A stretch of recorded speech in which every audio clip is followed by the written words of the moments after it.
Chapter 3. Geiger at the Estate.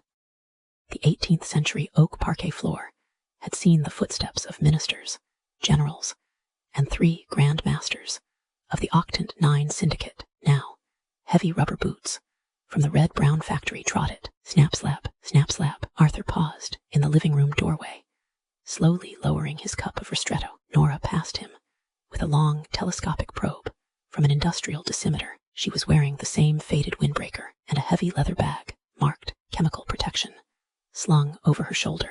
Nora, Arthur sighed.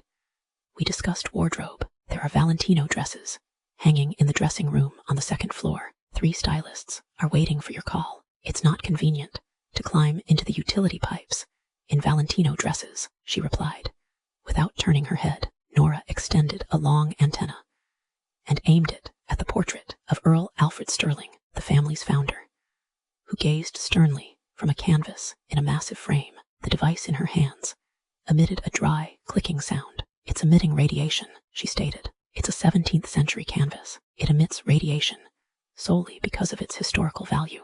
No, Arthur, it's a heavy mental drizzle. Your ancestors lied too much in this room. The memory of the material, the lead in the paints, and the biological residue from constant stress. She made a business-like note in her notebook and continued down the hallway, leaving 2 wet, muddy trails on the parquet floor. Arthur closed his eyes, took a deep breath, and turned to face his son. Little Mark was sitting on a velvet pouf in the center of the room. He was wearing a child's tailcoat, ordered by Arthur from the capital's finest tailor. The boy looked like a miniature version of his master, except for one thing. He sat perfectly still, staring unblinking at the enormous pendulum clock. Arthur approached and dropped to one knee to be level with the child. Mark, there are rules in this house.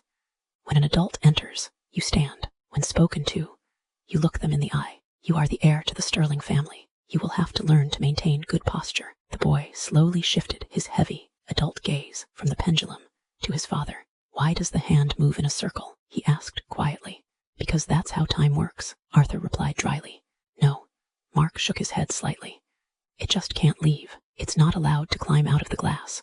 The boy sighed heavily, like a grown-up, climbed down from the ottoman, and, ignoring Arthur's outstretched hand, walked over to the enormous picture window. An autumn rain lashed down outside. Mark pressed his forehead to the cold glass and watched a single raindrop trickle down the black frame. Arthur rose, feeling an unfamiliar, irritating helplessness welling up inside him. He could control the board of directors, could bankrupt a competitor with 3 clicks, but this 5-year-old disarmed him with 2 words. Suddenly, a loud, metallic thud, followed by a crack, echoed from the estate's basement. Arthur rushed down the spiral staircase. In the deep basement, where the Octant 9 Syndicate's collectible wines and archives had been stored for centuries, Nora stood before a walled-up archway. A heavy crowbar was in her hands, and chunks of broken plaster lay at her feet. Are you crazy? Arthur growled, grabbing her wrist.